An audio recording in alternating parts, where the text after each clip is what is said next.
So ನಾನೊಂದು ಪ್ರಶ್ನೆ ಕೇಳ್ತೀನಿ ನಿಮಗೆ. ಈ nitrogen cycle, water cycle, nutrient cycle, okay, carbon cycle ಈ ಥರದ್ದು ಯಾರು ಕೇಳಿದ್ದೀರಾ? ಅದೇ ವಾಟರ್ ಸೈಕಲ್ ಗೊತ್ತು ಸರ್, ಬೇರೆ ಕೇಳಿದೀನಿ ಬಟ್ ಅದ್ರ ಬಗ್ಗೆ ಮಾಹಿತಿ ಇಲ್ಲ ಅಲ್ವಾ? ಹೌದು. ಆಕ್ಸಿಜನ್ ಸೈಕಲ್ಲು ಈ ತರ. ಓಕೆ. ನಮ್ಮ ಕೃಷಿಲಿ ನಾನು ಸಾವಯವ ಕೃಷಿ ಮಾಡಬೇಕು ಅನ್ನೋದಾದ್ರೆ, ಸಮಗ್ರ ಕೃಷಿ ಮಾಡಬೇಕು ಅನ್ನೋದಾದ್ರೆ ನೀವು ನಿಮಗೆ ಈ 5-6 ಸೈಕಲ್ ಬಗ್ಗೆ ಗೊತ್ತಿರಬೇಕು. ಸೊ ನೀವು ಸಪೋರ್ಟ್ ಮಾಡಿ. ನಾನು ಆರ್ಗ್ಯಾನಿಕ್ ಮೋಹನ್, ಒಂದು ಹೆಜ್ಜೆ ಆರ್ಗ್ಯಾನಿಕ್ ಕಡೆಗೆ. ಯಾವ ಹೊಲದಲ್ಲಿ, ಯಾವ ತೋಟದಲ್ಲಿ nitrogen cycle, oxygen cycle, carbon cycle, nutrient cycle ಮತ್ತೆ ವಾಟರ್ ಸೈಕಲ್ ಓಕೆ ಕಾಲಕ್ಕೆ ತಕ್ಕಂತೆ ಕರೆಕ್ಟಾಗಿ ತಿರುಗ್ತಾ ಇರ್ತವೆ, ಅದು ಸೈಕಲ್ ನಡೀತಾ ಇರುತ್ತೆ. ಅಂತ ಭೂಮಿಲಿ ನಾವು ಆರಾಮಾಗಿ ಸಮಗ್ರ ಕೃಷಿನ ಮಾಡ್ಬೋದು. Okay. For example water cycle ಅಂದ್ರೆ ಏನು ಅಂದ್ರೆ ಸಮುದ್ರದ ನೀರು ಆವಿಯಾಗಿ ಹೋಗುತ್ತೆ. ಆವಿಯಾಗಿ ಹೋಗಿ ಅಲ್ಲಿ ಆ ಒಂದು ಟೆಂಪರೇಚರ್ ಅಲ್ಲಿ ಅದು ಮೋಡ ಆಗಿ ಕನ್ವರ್ಟ್ ಆಗುತ್ತೆ.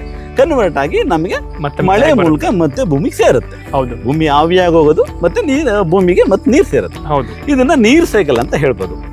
ಹಂಗೆ ನೈಟ್ರೋಜನ್ ಸೈಕಲ್ ಅಂದ್ರೆ, ಸಾರಜನಕ ಸೈಕಲ್ ಅಂದ್ರೆ ಅಂದ್ರೆ ನಮ್ಮ ವಾತಾವರಣದಲ್ಲಿ 78 ಭಾಗ ನೈಟ್ರೋಜನ್ ಇದೆ, ನಮಗೆ ಗೊತ್ತಿದೆ, ನಮ್ಮ ಗಾಳಿಲಿ. ಹೌದು. ಸೊ ಆ 78 ಭಾಗ ನಮ್ಮ ಭೂಮಿಲಿ ಇರಲ್ಲ, ಅವೈಲಬಲ್ ಫಾರ್ಮಲ್ ಎಲ್ಲ ಎಲ್ಲೋ ಪ್ರಕೃತಿಲಿ ಇರುತ್ತೆ. ಎಕ್ಸಾಕ್ಟ್ಲಿ. ಸೊ ಅದನ್ನ ಈ ರೈಜೋಬಿಯಮ್ ಸೂಕ್ಷ್ಮಾಣು ಜೀವಿಗಳು ಹೌದು ಅವೆಲ್ಲ ಏನ್ ಮಾಡ್ತವೆ, ಈ ನೈಟ್ರೇಟ್ ಮತ್ತೆ ಅಮೋನಿಯಾ ಫಾರ್ಮಲ್ ನೈಟ್ರೋಜನ್ ಆ ಫಾರ್ಮಲ್ಲಿ ಭೂಮಿಲಿ ಸ್ಥಿರೀಕರಿಸುತ್ತೆ.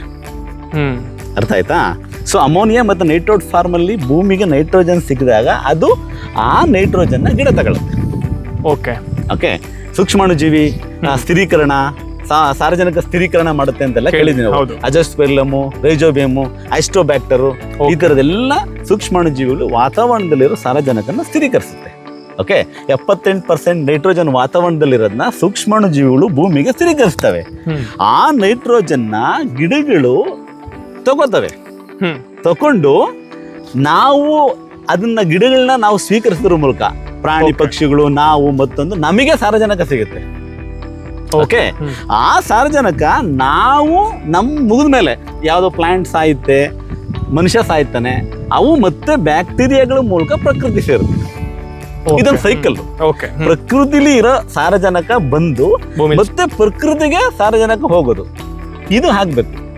Water cycle, nitrogen cycle, carbon cycle, oxygen cycle. Oxygen cycle ಗೊತ್ತಿರುತ್ತೆ, ಗಿಡ ಕಾರ್ಬನ್ ಡೈಆಕ್ಸೈಡ್ ತಗೊಂಡು ಫೋಟೋಸಿಂಥಸಿಸ್ ಮೂಲಕ ಆಕ್ಸಿಜನ್ ಬಿಡುಗಡೆ ಮಾಡೋದು.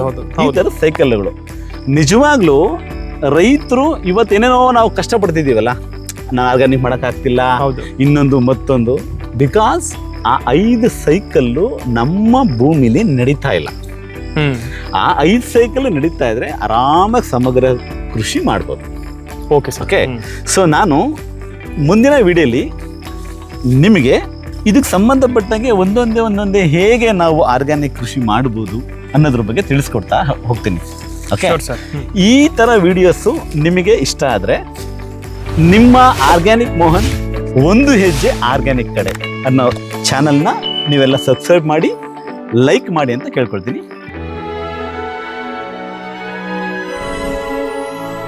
ನಾನು ನಿಮ್ಮ ಆರ್ಗ್ಯಾನಿಕ್ ಮೋಹನ್, ಒಂದು ಹೆಜ್ಜೆ ಆರ್ಗ್ಯಾನಿಕ್ ಕಡೆಗೆ.